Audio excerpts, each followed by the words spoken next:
Luksuzni privatni avioni, automobili i brodovi na desetine raskošnih rezidencija i vila, najskuplji satovi, ekskluzivna odela, kao i sef vredan nekoliko desetina miliona evra. Sve ovo je koristio i imao na raspolaganju Josip Broz Tito. Šta se sve zapravo nalazilo u Titovom sefu koji je otvoren posle 33 godine nakon njegove smrti? Sve ovo vidjet ćete detaljno u nastavku. Lajkujte video i krećemo. Počnimo prvo od smeštaja. Tito nije imao jednu kuću, imao ih je desetine. Od Dedinja u Beogradu, preko Briona, Karađorđeva, Bleda, pa sve do Njujorka. Vila na Brionima, možda najpoznatija, bila je pravi raj. Svaka vila bila je kompletno opremljena ne samo za boravak, već i za visoku diplomatiju. U jednoj od analiza iz 70. godina navodi se da je samo za održavanje Briona godišnje bilo angažovano preko 100 ljudi, a troškovi su išli u tadašnjim milijardama dinara. Inače, detaljan i ceo video o Titovim vilama možete pogledati na našem kanalu, a link je u opisu videa. Ako su vile bile simbol stacionirane moći, onda su vozila bila dokaz da je Tito znao kako da svoju moć pokrene. Tito nije bio samo pasionirani kolekcionar automobila, već i jedan od retkih državnika svog vremena koji je imao lični voz, avion i brod, i svi u rangu luksuza svetskih lidera. Titov vozni park bio je stvar prestiža, protokola i njegove lične strasti. Automobili koje je koristio često su bili pokloni ili naručeni po specijalnoj specifikaciji, kao na primjer Cadillac Fleetwood 75, jedan od prvih automobila u voznom parku. Američki predsjednici su koristili isti ovakav model. Ogroman, crn, elegantan. Zatim Mercedes-Benz 600 Pullman, nemačka zver, dužina preko 6 metara, pancirna stakla, hidraulični sistem za otvaranje vrata i prozora. Onda Rolls-Royce Silver Wraith, poklon britanske kraljevske porodice, korišćen je uglavnom za svečane prilike. Pored automobila, Tito je posjedovao i svoj lični brod, koji ćemo kasnije vidjeti, i svoj lični voz, koji je bez sumnje jedan od najpoznatijih vozova u istoriji Balkana, takozvani plavi voz, izgrađen 1959. godine u fabrici Goša u Smederevskoj Palanci. Dugačak preko 200 metara, sastavljen od 16 vagona. Imao je salon za sastanke, restoran, kuhinju, bar, predsjednički apartman, sobe za osoblje i obezbeđenje. Dakle, bio je kao pokretna palata.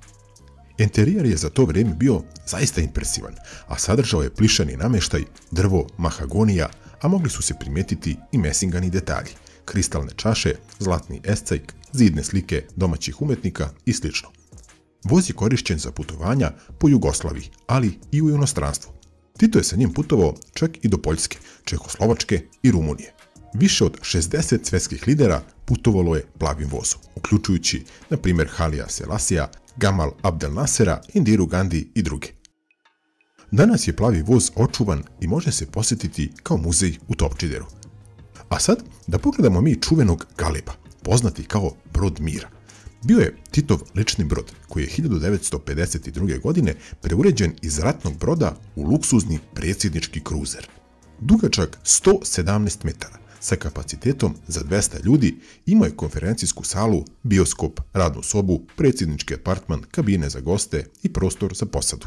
Unutra je bio obložen mramornim podovima, ručno rađenim drvenim namještajem, tapiserijama i sl. Brod je učestvovao u mnogim putovanjima po Africi, Aziji i Evropi, posebno tokom stvaranja pokreta nesvrstanih. Pored broda, Tito je imao i jahtu pod nazivom Jadranka, koja je izgrađena 1977. godine u brodogradilištu u Hrvatskoj u Kraljevici. Jadranka je bila deo flote mornarice JNA, bila duga 34 metara i sadržala je 3 salona za dnevni boravak gostiju, 2 apartmana i 2 pomoćne kabine za goste. Ukupno je imala 8 ležajeva, a mogla je da primi i do 40 dnevnih gostiju. Tito je plovio Jadrankom oko 20 puta u razdoblju od 77. do 80. godine, uglavnom na relacijama severnog Jadrana. Nakon raspada bivše Jugoslavije, jahta je ostala u luci u Baru, gdje ju je jedno vrijeme povremeno koristio Crnogorski državni vrh. U jahtu se naravno ništa nije ulagalo godinama, pa je tako dospjela na oglase gdje je prodata za bednih 50.000 evra. Da, dobro ste čuli. Tito je naravno također koristio i nekoliko aviona tokom svoje vladavine, a svi su bili prilagođeni njegovim zahtjevima. Jedan od najpoznatijih je svakako Douglas DC-6B, specijalno preuređen samo za Tita, sa kabinom za sastanke i spavaćom sobom. Interesantno je da, kada je proizveden 1958. godine, ovaj avion je iste te godine odmah isporučen Jugoslovenskoj državnoj aviokompaniji JAT. Tito ga je preuredio u luksuzni avion samo za sebe i svoje ugledne goste. Koristio ga je najčešće za međukontinentalne letove. Međutim, 1975. Tito ga je prodao šefu države Zambije, Kenetu Kaundi, koji ga je također koristio u iste svrhe. Zatim je koristio i Convair 440 Metropolitan, manji avion za regionalna putovanja. Svi ovi avioni koje je Tito koristio su imali državnu oznaku, a posebna služba JAT-a i vojne avijacije bila je zadužena za njihovo održavanje i sigurnost. Sad dolazimo do još zanimljivijeg dela, a to su pokloni koje je Tito dobijao tokom svoje vladavine od raznih uticajnih i moćnih ljudi tog vremena, čija se vrednost procenjuje na milione evra. I šta se sve nalazilo u Titovom sefu koji je otvoren 2013. godine u trezoru Narodne banke Srbije. Što se tiče poklona, koliko ih je zapravo bilo, govori i podatak da je Titov kabinet imao posebno odeljenje koje je vodilo evidenciju samo o poklonima. Neki od najpoznatijih i najvrednijih poklona su, na primjer, zlatni pištolj iz Iraka, odnosno poklon od Sadama Huseina. Tu su i razni luksuzni satovi dobijeni od raznih državnika i lidera tog vremena. Zatim, porcelanske figure velike vrednosti koje je dobio iz Kine od Li Sen Moa i drugih, brojna slikarska dela i dragocene tekstile itd. Prema zvaničnim podacima Muzeja Jugoslavije, Tito je tokom svoje vladavine primio više od 22.000 poklona. Većina se čuva u muzeju Kuća cveća i muzeju istorije Jugoslavije. Iako je često nosio vojnu uniformu, Tito je bio uvek pažljivo doteran. Odabir odeće, satova i detalja bio je deo njegovog političkog imidža. Odeljenja u Beogradu i Zagrebu bila su zadužena za šivenje odeće isključivo za njega. Sve po meri i naravno sve vrhunski materijali. Međutim, bela letnja odela izrađivana su isključivo u Italiji, a nosio ih je tokom susreta sa državnicima u toplim krajevima. Imidž vođe, koji je uvek doteran, ali ne preterano raskošan, bio je deo njegovog šarma. Nije bio razmetljiv, ali je znao kako da deluje sofisticirano i autoritativno. Također nosio je Rolex Day-Date u zlatnoj varijanti, često viđen na njegovoj ruci na međunarodnim samitima. Također nosio je i Schaffhausen Da Vinci Electronic, proizveden u 37,7 mm velikom zlatnom kućištu sa integrisanom narukvicom tokom 70. godina 20. veka. Vrednost ovog sata danas se procenjuje na oko 15.000 evra. Pored ovih, koristio je i Patek Philippe Genève iz 1950. godine, izrađen od 18-karatnog zlata i Titovim potpisom na pozadini kućišta. Inače, ovaj sat je kasnije poklonio Dobrici Ćosiću. Imao je kolekciju i luksuznih naliv pera, uključujući Mont Blanc, koje je koristio za potpisivanje važnih dokumenata. Sad da pogledamo šta se to nalazilo u Titovom sefu koji je otvoren 2013. godine u trezoru Narodne banke Srbije nakon pune 33 godine. Naime, sef je otvoren 2013. godine na zahtev suda u Beogradu kao deo ostavinske rasprave koju su pokrenuli Titovi naslednici. Kada su otvorili sef, ispostavilo se da je u sefu bila i imovina i ordeni Karađorđevića, kao i ogromna svota novca. Također u sefu je bilo 30 kg zlata i briljanti, kao i dragocenosti odlikovanja iz zaostavštine kraljevske porodice Karađorđević.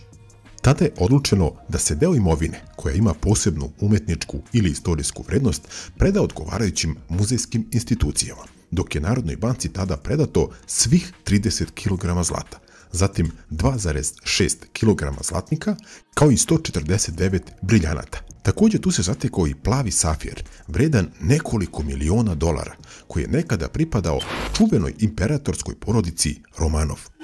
Također je pronađeno i 26.000 dolara, 36.000 nemačkih maraka i oko 2.000 danskih kruna, kao i 2 miliona dinara. Kada su u pitanju financije i budžet koje je Tito imao na raspolaganju, tu nema puno provjerenih i zvaničnih dokaza. Međutim, ono što znamo da je kabinet predsjednika SFRJ imao zaseban budžet, nezavisan od ostalih državnih tela. Iako mnogi podaci nikada nisu potpuno objavljeni, poznato je da je samo za održavanje Briona godišnje izdvajano oko 4,5 milijardi tadašnjih dinara. Tokom jedne Titove turneje u Africi 79. godine u jednoj delegaciji putovalo je čak 200 ljudi sa kompletnom logistikom, medicinskim timom, kuvarima, obezbeđenjem i prevodiocima, a sve troškove je snosila, pa naravno, država. Prema nekim procenama, istoričara i ekonomista, Tito je državu godišnje koštao ekvivalent današnjih nekoliko desetina miliona evra. Ako se uračunaju, znači, svi troškovi, održavanje svih vila i kompleksa, prevoz i bezbednost, protokolarni troškovi, međunarodne posete, logistika, osoblje, reprezentacija, pokloni itd. Dakle, sve kada bi se uzelo u obzir, Tito je koštao ovoliko tadašnju SFRJ. I sada mnogi će reći pa ovo je previše i tako dalje. Međutim, ovo bi se moglo gledati i sa druge strane, a to je da je Tito bio, tako reći, najvažniji politički kapital Jugoslavije. Njegova ličnost donosila je kredite, sporazume i savezništva koja su vredela mnogo više od samih troškova. Kritičari često navode da je za Titovog vremena spoljni dug Jugoslavije porastao drastično sa oko 1 milijarde dolara 1960. na više od 20 milijardi dolara do njegove smrti 1980. godine. E sad, procenite sami i napišite dole u komentarima šta vi mislite, da li je Titovo luksuziranje bilo na štetu ili na korist. Elem, Tito nije bio bogat kao klasičan kapitalista, ali je imao bogatstvo na dohvat ruke, zahvaljujući svom položaju. Nije posjedovao milione, ali je koristio milione. Bio je car bez krune koji nije kupovao ono što mu je trebalo, već su mu to država, odnosno cijeli svijet poklanjali i davali. Ukoliko vam se svideo video, ne zaboravite da lajkujete i da ga podelite. Također pogledajte naše ostale klipove, kao na primjer Titove vile ili kako su čuvali Tita. Linkovi su dole u opisu.